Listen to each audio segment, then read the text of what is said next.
Hindi na po sumasapat ang minimum na sahod at bumaba pa ito dahil bumaba ang purchasing power ng peso.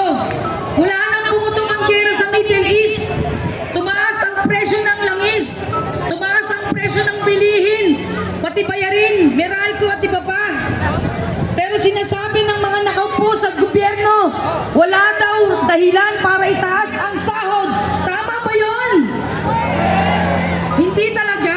Lalo pat habang lumantad pa sa publiko ang hindi maipaliwanag at hindi pa naibabalik na mga mali-malitang pera mula sa kaban ng bayan.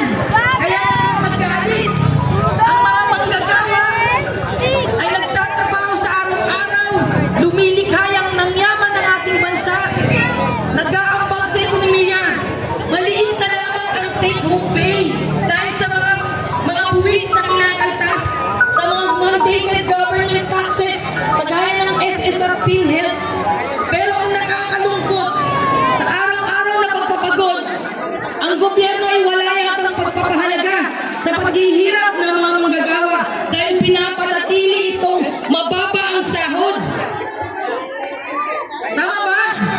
Sabi nga sa isang homily, ang paggawa ay marangal at ang manggagawa ay karapat-dapat sa kanyang sahod para may magkaroon ng maayos na pamumuhay kasama niya ang kanyang pamilya.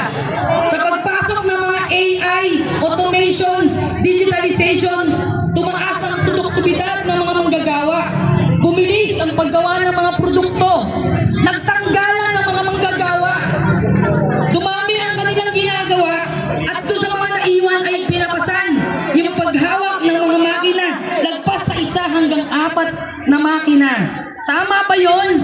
Pero ang ginagawa pa ng mga kapitalista ay binabarat ito sa mga CBA at pati ang wage board.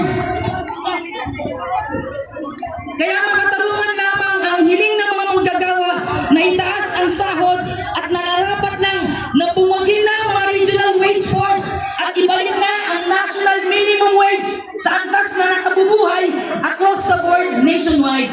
Kaya ang ating panawagan, 1,200 living wage nationwide. Regional wage board, puwagin na. Lahat ng sagot. Dapat managot. Lahat ng sampot, Sahod itaas. presyo ibaba. Maraming salamat po. Grabe!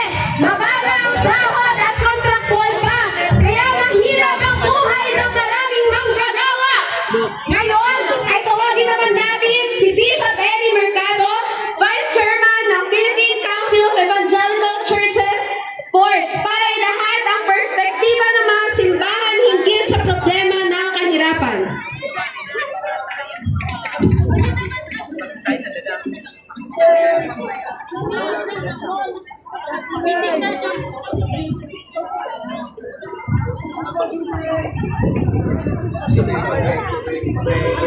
Tenosi ah. Kaya nga eh. Magandang hapon po sa inyong lahat. Pagpalain tayo ng Panginoong Diyos. Nais ko pong basahin ang isang sabi nila isa sa nakakatakot na verse sa Bible sa Matthew 7 sa Sermon on the Mount. Sa Kristiyano ng Pilipino, sa Pilipinas, yung tinatawag na Christian nation, nais ko pong basahin ang Matthew 7. Ganito ang sinasabi. Hindi lahat ng tumatawag sa atin ng Panginoon ay papasok sa kaharian ng langit o sa kaharian ng Diyos.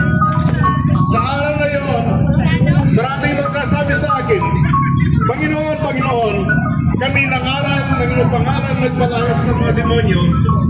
Pero sasabihin ko sa kanila, sabi ng Panginoon, hindi ko kayo kilala.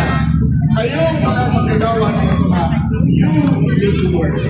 Kaya hindi ka wonderfully, mamatayan, tayo po ay magkikita ng Diyos. Ayos sa mga